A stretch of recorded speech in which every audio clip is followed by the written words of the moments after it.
الله رب محمد صلى عليه وسلم نحن بعد محمد صلى عليه وسلم صلاة وسلام عليك يا رسول الله صلى الله تعالى عليه وسلم।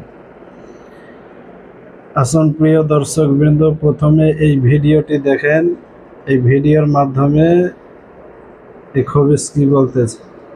ইউনূস সাহেব এই পদ্ধতিতে আসছে, আপনি ইউনূস সাহেবকে ক্ষমতাচ্যুত করা হারাম, অবৈধ আপনার জন্য। ও আসছে নবুয়ত, নবী যেভাবে আল্লাহ চয়েস করেন ওই সিস্টেমে সে আসছে। প্রিয় দর্শকবৃন্দ, ভিডিওটি দেখলেন, ভিডিওর মধ্যে বুঝতে পারলেন যে ইহুদিদের দালাল যখন গাঁজা খায় তখন গাঁজা খেয়ে যে মানুষ কি বলে তার ব্রেন ঠিক থাকে না।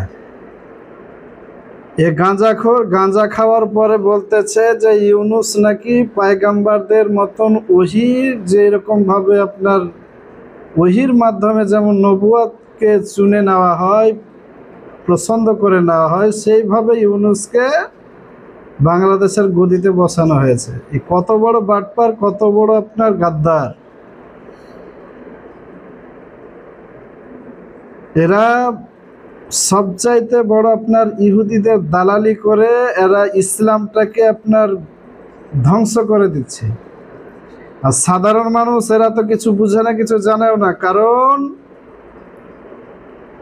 নবী এবং রসুল, আমাদের বিশ্বনবী জনাবে মুহাম্মদ আরবি সাল্লাল্লাহু তাআলা আলাইহি ওয়াসাল্লামের পরে আর কোনো নবী আসবেন না। এটা কোরআনুল কারিমে স্পষ্টভাবে বলে দেওয়া হয়েছে।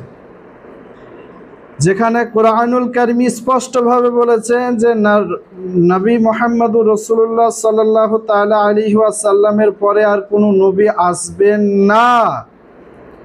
এ হারামখোর, এ ইহুদির দালাল, এ শয়তানের শয়তান কোথায় পেল যে ডাক্তার ইউনূসকে আপনার নবুয়তের মতন চুনে নেওয়া হয়েছে?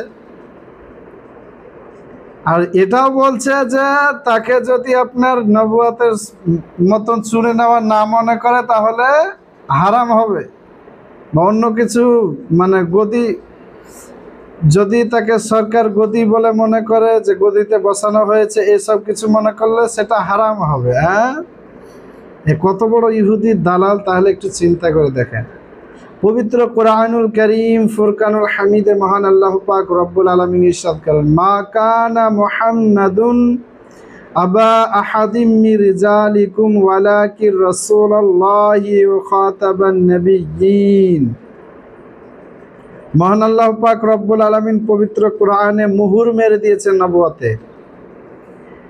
এই আয়াত দ্বারা মহান আল্লাহ পাক রব্বুল আলামিন নবুয়তের মুহুর মেরে দিয়েছেন। নবীর পরে আমাদের বিশ্বনবী, আখেরে পয়গম্বর, যিনি ডাক্তারেরও ডাক্তার, মাস্টারেরও মাস্টার, রাহমাতাল লিল আলামিন, আসিকুন গরিবিন, সে নবীর পরে আর কোনো নবী আসবেন না। এই নবীর পরে আর কোনো নবী আসবেন না। কেউ যদি বলে যে এই নবীর পরে নবী আসে, তো সে ব্যক্তি মুসলমান থেকে বাদ হয়ে যাবে, সে কাফির হয়ে যাবে। যে ব্যক্তি এটা মনে করবে যে নবীর পরও আবার নবী আসতে পারে, বা নবীর পরে আবার কারো উপর ওহী নাজিল হতে পারে, তো সে ব্যক্তি মুসলমান থেকে বাদ হয়ে যাবে। এই গাঁজাখোরদেরকে বোঝান। আর এই গাঁজাখোরদের ওয়াজ নসিহত শুনলে পারে আপনিও নিজের দিমাগ হারিয়ে দেবেন, নিজের ব্রেন হারিয়ে দেবেন, আর শয়তানের হাতে হাত দিয়ে আপনারা মুড়ে হয়ে যাবেন। তাহলে এই সমস্ত গাঁজাখোর মৌলবীদের এবং এই সমস্ত গাঁজাখোর বক্তাদের ওয়াজ ও নসিহত শোনা যাবে না।